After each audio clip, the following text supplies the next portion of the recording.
Hi, this is Mary Ann from Ain't Your Grandma's Scrapbook, and I'm going to try my hand at my very first tutorial.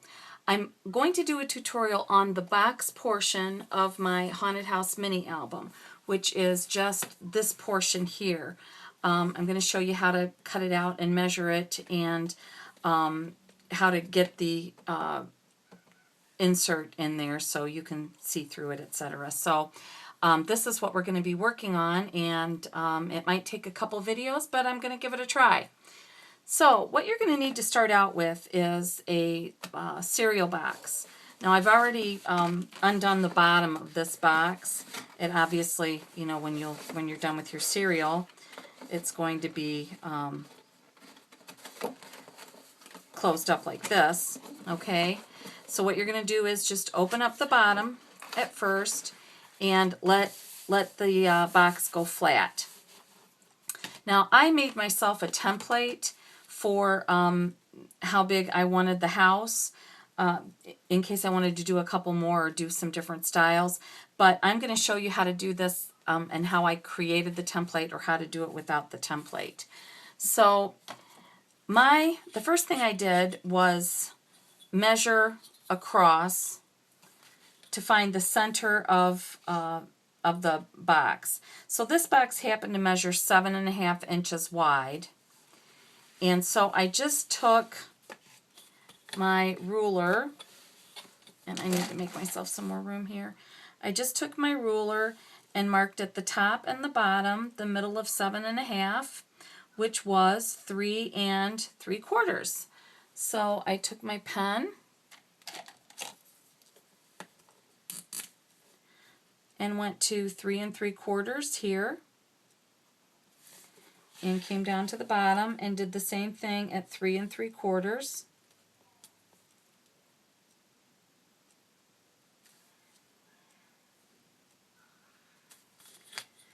And then I found the center of my cereal box. So I just connected those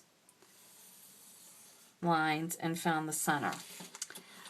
Now I knew I wanted to make a mini that was at least 6 inches high.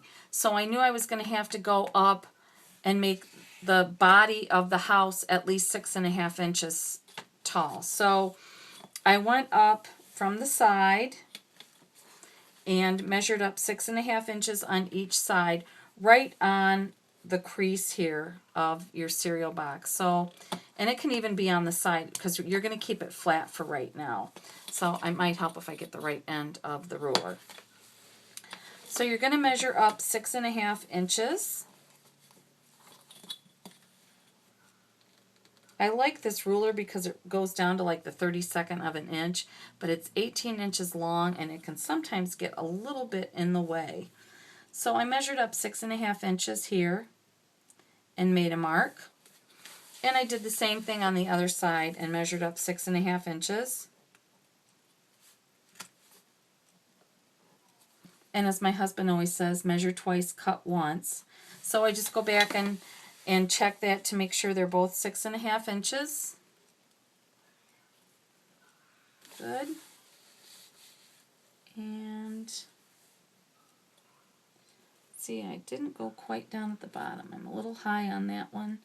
And I do want it to be in the center. So I just connected those, and I knew that I wanted my to have a pretty steep roof on it. So I went from the corner here where the mark was and went to 5.5 inches.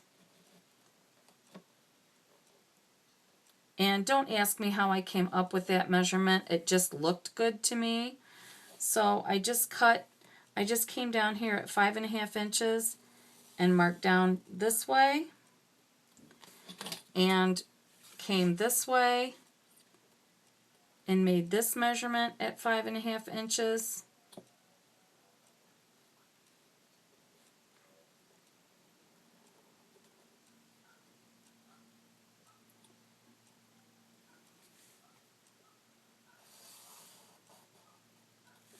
And that's how I came up with the design or the size of my house.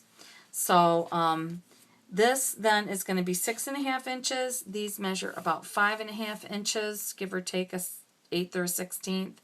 And it just looked good to me in this configuration. So the next step is to actually cut open your box. Okay, actually before you cut open your box, you want to just make a mark here on the sides of your box, going from, just make sure that you're straight and even and you're hitting both of those marks that you made on the side, because you're going to have to cut these out and you don't want to go down too far. I mean, if you do, there's ways you can fix that, but I just think it's best if you just make yourself a little, let me come up a little bit. Make yourself a little mark that you don't want to go below that. You can do the same thing on the other side.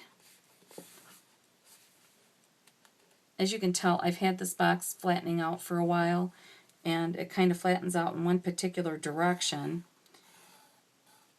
but it's not impossible to work with. So we're gonna actually cut open the box, and I use my junky scissors for this because you don't want to ruin a good pair of scissors on a cereal box. So just cut right up the seam on the side.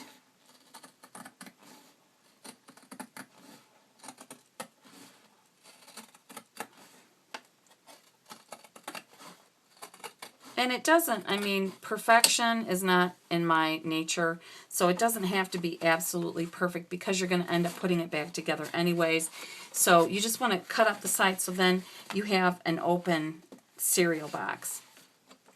Now what you're going to do is you're going to cut down on this end here, and you're going to cut both of these flaps, these side pieces, down to your mark. So you're just going to cut down here to your mark.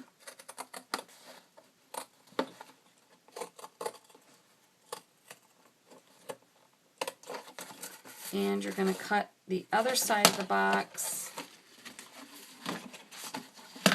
both ends to your mark.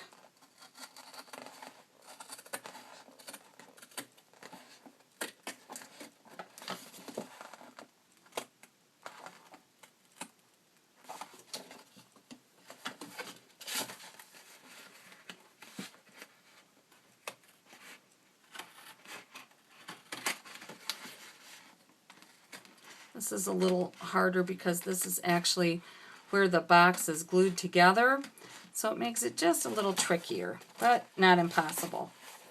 Okay, so you have this cut down the sides, and now you can begin to see how this is going to take shape, because these are actually the ones that are going to fold in and become the tops of your haunted house. So that's what we just cut out, were these two top sides. Now we're going to go ahead and cut out the roof line. And again, try to get as much on the line as you can, but because we're going to decorate the house and you'll have paper covering it, nobody's going to notice if you don't cut in the line.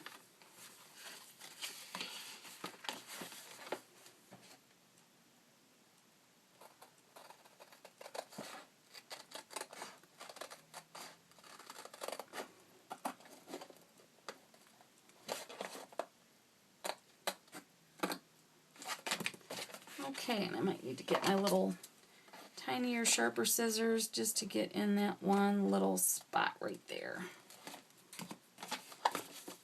Okay, so you can kind of start seeing the haunted house take shape.